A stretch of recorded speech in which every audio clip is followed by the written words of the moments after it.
Last month's Nintendo Direct was maybe one of the most anticipated Directs I've ever seen. And in it, they gave us the exciting news that not only are we getting a new top-down Zelda game, but a game where we actually get to play as Zelda. Two things that the fans of the Zelda franchise have been asking for quite a while. But with that awesome revelation, one thing was left unanswered, and that's what happened to the rumored re-releases of Twilight Princess and Windwaker.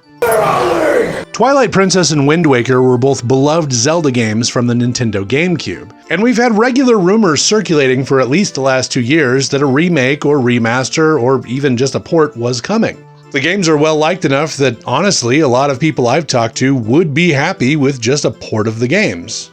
Something along the same lines as Mario 3D All-Stars, but with, those two Zelda games. But it hasn't happened, despite the fact that many of the rumors were being circulated by leakers. Not like, oh, my uncle works at Nintendo leakers, but like actual leakers with a track record of being correct. So the question remains, where are these games? Now, it's not that we Switch owners are really hurting for Zelda-related content. It's actually kind of the contrary. Games with full releases alone, we have the Link's Awakening remake, Skyward Sword remaster, we've got the upcoming Echoes of Wisdom, we've got Breath of the Wild, and we've got Tears of the Kingdom. If you count the NSO, which I most certainly do, then you have the original two games on the NES, you have A Link to the Past on the SNES, you have another copy of A Link to the Past with Four Swords on the Game Boy Advance, you have Minish Cap on the Game Boy Advance, which might be my favorite top-down Zelda game. On the Game Boy app, you have Link's Awakening DX as well as both of the Oracle's games. And on the Nintendo 64, you have Ocarina of Time and Majora's Mask.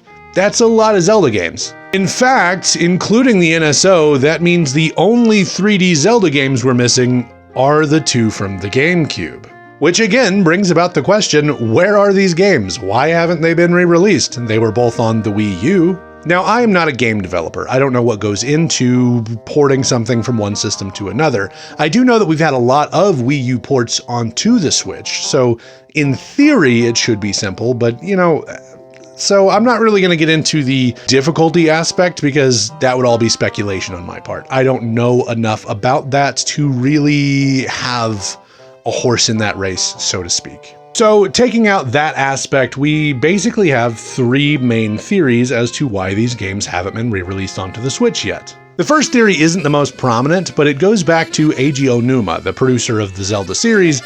He has a bit of a reluctance on going back to the old formula. He said before that he doesn't understand why someone would want to play the games the way they used to be with, less options. He enjoys giving someone the tools to make their own creative decisions, which I also think is kind of neat. That said, I don't think that theory really holds much water. I do not think Aonuma's blocking those games from coming to the Switch. I mean, in that same quote, he states that he understands, nostalgia and people wanting to play games that they enjoyed years ago. It also doesn't make much sense because if Aonuma didn't want us playing old Zelda games, we wouldn't have nearly every old Zelda game on the Switch already. So yeah, I'm gonna say that one's busted. No way, absolutely not, 0 out of 10. The second theory is that they are waiting to release the games onto a GameCube section of the NSO. Now, in a way that makes sense, like a lot of people really liked the GameCube. It didn't sell super well, but a lot of people, especially individuals in my age range and a little bit younger, all kind of grew up with the GameCube, and it was one of our favorite systems of all time. It would make a lot of sense for them to do a GameCube section of the NSO. The only issue I have with that theory specifically is that we've already seen that Nintendo is very much willing to release GameCube games onto the Switch, whether it's a remaster, whether it's just an up-resed port, whether it's a full remake. Not only did we have Super Mario Sunshine in the 3D All-Stars collection, but we've also had the remaster of Metroid Prime, we had the ports of Pikmin 1 and 2, and we had the absolutely phenomenal remake of Thousand Year Door. All of these have done fairly well, so if Nintendo was looking at it from a business standpoint, it would make more sense to release games from the GameCube onto the Switch. Games like Luigi's Mansion, as well as Wind Waker and Twilight Princess. They would all sell fairly well on the Switch. I'm actually really torn on the idea at all of a GameCube app on the NSO, because on one hand, I would adore to play some of these games that I played when I was younger. Pokemon Coliseum, Melee, all these games that I can no longer play because I don't have the hardware anymore. A lot of those games like Melee and Double Dash I think would do really well on the NSO, but when it comes to single player stories, it seems like they're more aiming for full releases.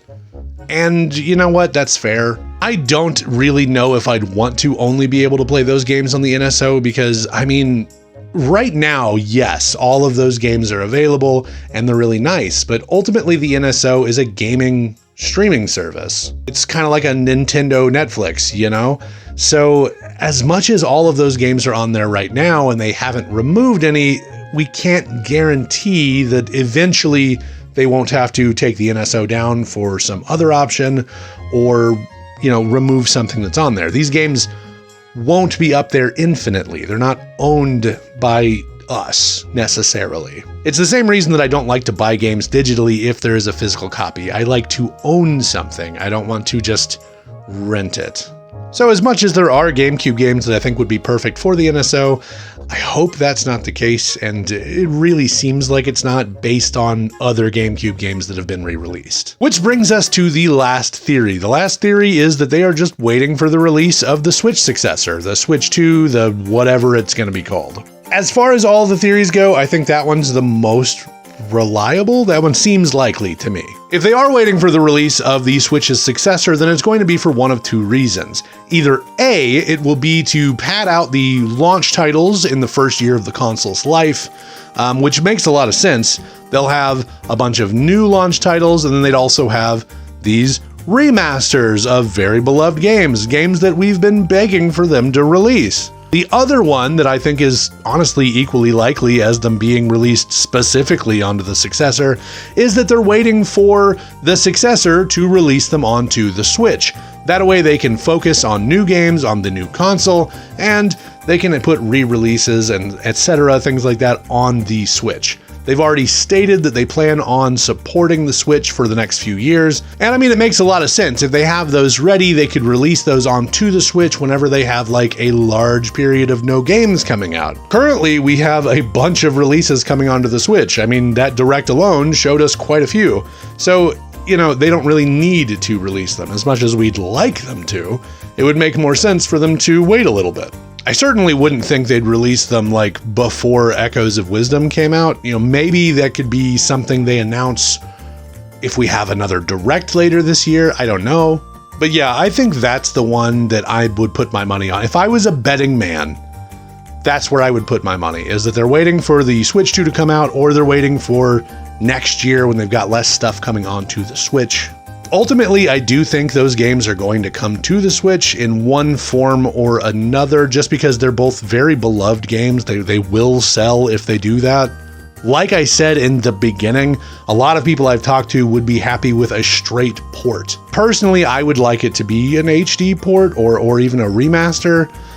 But yeah, no, I'd be happy with just playing them the way I did before. Like they're just really, really good games. I don't know though, this is all theory and speculation, you know, for all I know, it could be happening, you know, shadow dropped like they did Metroid Prime Remaster. I don't know. Whatever though, let me know what you guys think down in the comments. If you like this video, please like, hit that subscribe, and ring that bell so you can get notifications every time I upload. I will see you guys next time. Be kind to each other.